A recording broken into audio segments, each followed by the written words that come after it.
So I have some good news for you. Well, maybe not good news. You need to add number 41 and 43 to your homework tonight. There are two problems about complex conjugates. Good news is actually this is not that hard of a thing to do. It's similar to the idea of conjugates, which we use to rationalize the denominator of a fraction. So the complex conjugate of a plus bi is a minus bi, or vice versa. So if you start with something that looks like this, the conjugate is this. The real number doesn't change. A is still positive, or whatever it is. The bi, the imaginary part, is going to change there. And what's interesting is solutions oftentimes have complex conjugates here. So let's look at an example. So here's an example.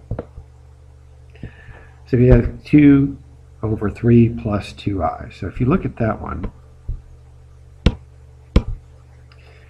the complex conjugate of 3 plus 2i would be 3 minus 2i.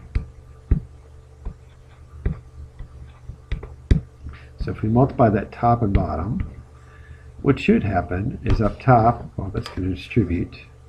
We get 6 minus 4i. Down low, an interesting thing happens. So 3 times 3 is 9. Outside would be negative 6i. Inside is plus 6i. So the inside outside goes away. Negative 6i plus 6i is 0i. The last term would be minus 4i squared. Now we learned today that this guy can be simplified. Right? We know that I squared is really just negative 1 in disguise.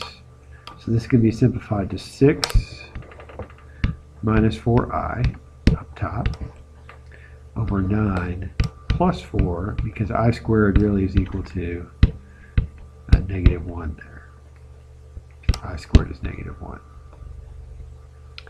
So we plug that in, 9 plus 4 is I, so we get 6 minus 4i all over 13. And that can be simplified. That would be our answer. Here's one more type that you'll see.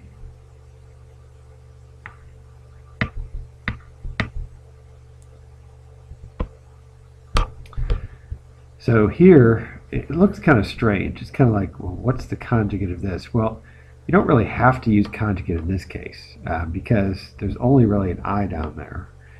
It's got 3 times I, but we don't have to. But there's nothing wrong with the 3 in the denominator.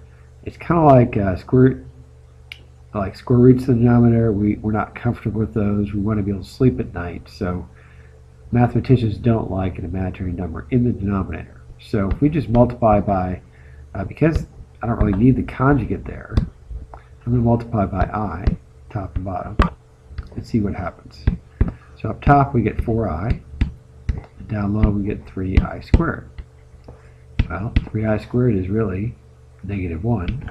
So we get negative 3 down low and 4i up top. And just so we can sleep at night, we don't like the negative down there, so I'm going to say negative 4i over 3. Or negative 4/3 I. Lots of different ways to say that, still be correct. That's it.